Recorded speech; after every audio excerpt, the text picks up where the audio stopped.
welcome back to Sunrise. If you're just tuning in, a pleasant morning to you. Thank you so very much. We are here this morning to wash out and flush out all the impurities. And if you know us Jamaicans, and if you are a true Jamaican, one thing we believe in more than like anything else, bush tea, okay? Because tea busts every gas, tea stop headache, tea stop belly ache, tea just stop everything and just makes your body better.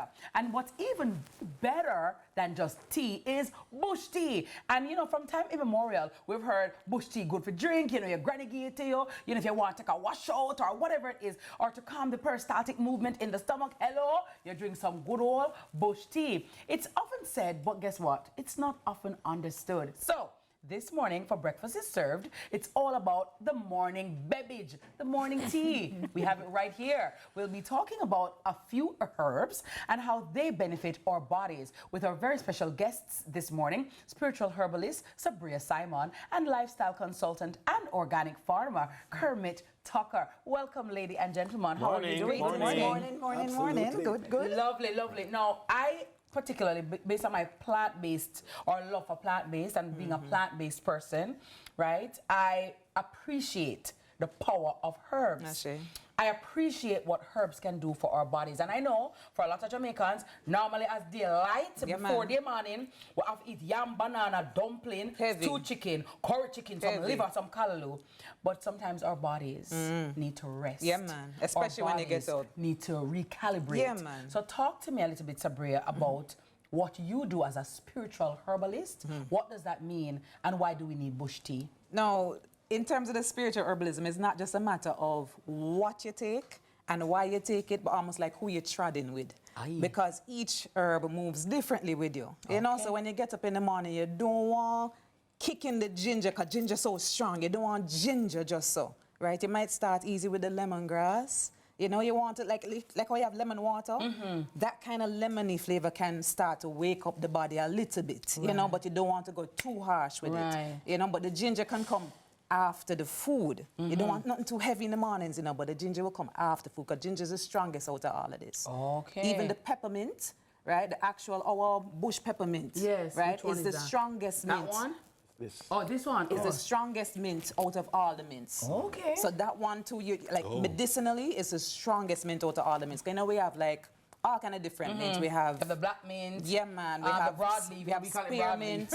So we have different mints here. Which ones we have here, Mr. Tucker? This is the black mint. Right. Oh, this is my fave. This is my fave. So it smells, you know. But again, when we come to our peppermint, that is like old school one. This is Colin mint. Oh, mint as well. Oh, okay, great. So we have different types of mints. You see, even the basil is in the mint family too, you know. Okay. So we have the sweet basil that we know, that big leaf one, you see there, that soft one? That's mainly like cooking. So you find it in your pastas and things, but still, it has anti-inflammatory. It can do those things, you know. And then we have the tulsi, which is the holy basil, which is also very good as an adaptogen. That you can start in the morning with too. Holy basil. So this, you might see at some point you'll grow. You see like a stalk and then you see some little flowers on it. That one is the most medicinal. It's an adaptogenic herb. So basically, what's an adaptogenic herb? So basically, it senses stresses in the body. Like wherever stresses are, it senses it and then protects you from it.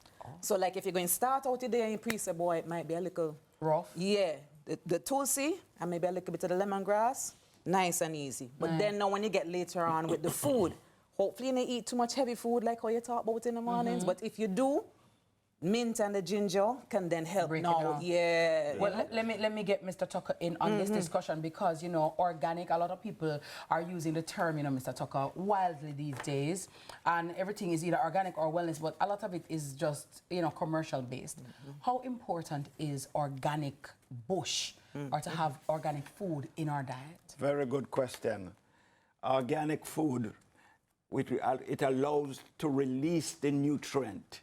You get more out of it. Growing organically, you get more out of it, so it's more empowerment of your nutritional levels. That's what it is. People are really making it a marketing strategy, but it's not that.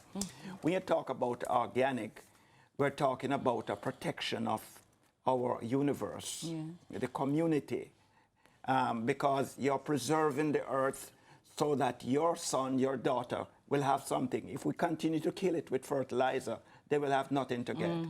So it's the universe, it's good for our people. Yes. It's good for the farmers. It's good for the housewife. It's good for the pregnant mother. It's good for all of us. Yes. It really is enhancing life. Okay? So, and it's also good for the product. The product is something that is going to give life. We very often say, if it's made in a plant, don't.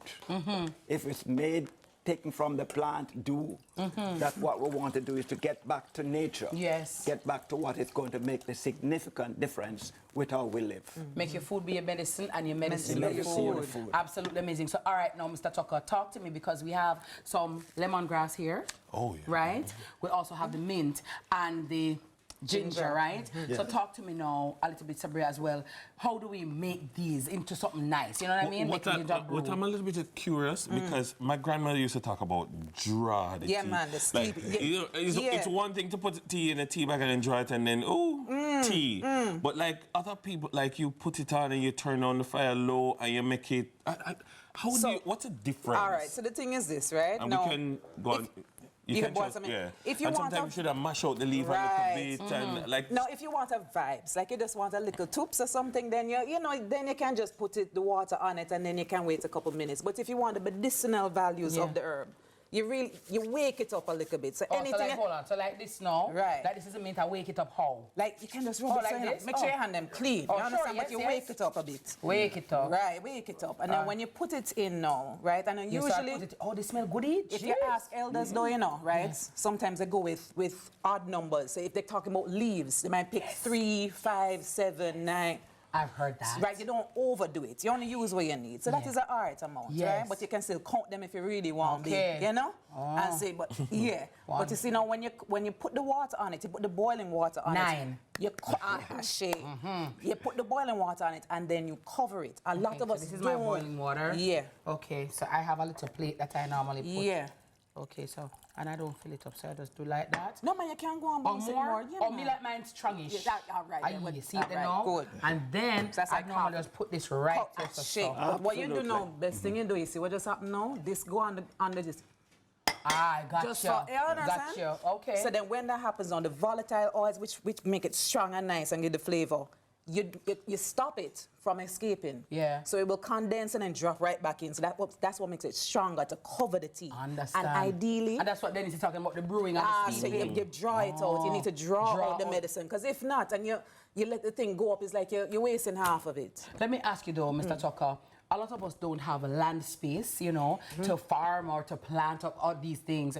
What are some essential herbs that you would say that we can do in our backyard or have on our verandas? And every house must have these herbs to make you feel good and for All your of health. these herbs we're looking at here are things that you can grow on your kitchen window. Oh, wow. You can grow on your bathroom window. There is absolutely no reason not to grow. If you visit with us at our place, we are growing from hanging baskets, we are growing from pallets, we are growing anywhere you can put something, it can grow. It depends on what you want to put there, because there are some things that are going to require 6 to 8 hours of sunlight. There are some that might not need that. So you must look carefully at what you want to plant and what is the level of sunlight that is going to be necessary. Or is it going to get it growing weak and without color? Right. You know, you don't want that to happen. Okay. All right. Where's your place? You said your place. Where is that? We can come? Ket's Gourmet Farm is at 34 Stillwell Road. Okay. Yeah. All right. So Which is off the old Stony Hill Road. Off the old Stony Hill Road. So for persons who are interested in organic plants and bush and, you know, you want to cut off for somebody milk tea them and something them, you know what I mean? And again, my thing is, even if you like milk tea, nothing wrong, you know, but also gosh, man. you always have to, yeah, it's gorgeous. It's so beautiful, guys. Aromatic. Beautiful. It's important for the balance, Yeah, right? man. And Sabria, I think you have an event coming up. Yes, I do have. It's actually almost full now, but it's on the 2nd of February. This is a candle, like an intentional prayer candle making workshop and a spiritual herbalism workshop. Okay. So things that we can use while we're actually praying you know, and then just to bring in more goodness for this year, just because it's all about intentionality. When you're drinking your herbs, you don't want to rush and, you know, you want to take your time with the plants and build a better relationship with the plants, you know. I so like that. That is what we learn in So where will the spiritual candle That's at a private location. Oh, Yes. But you can email sabrias@gmail.com. It's a private Kingston 8 location near Manor Park. All right. Yeah.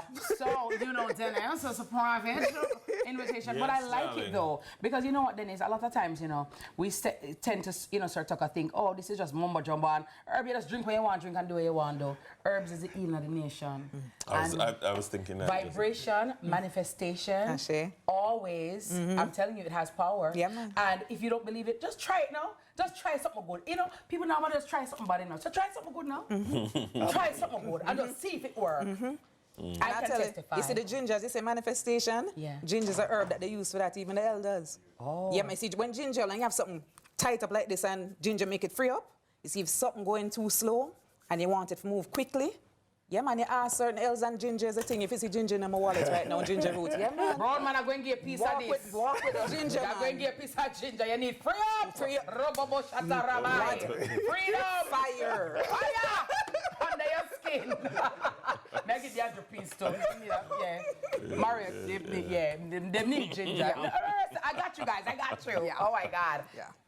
All right, thank you very much, ladies and gentlemen. Our guests have been Sabria Simon, spiritual herbalist, and Kermit Tucker, lifestyle consultant and organic farmer. So, from the kitchen to money personalities. Yeah. Cha-ching is what we're saying this morning. Money Masterclass is coming up next. Keep it locked right here on Sunrise.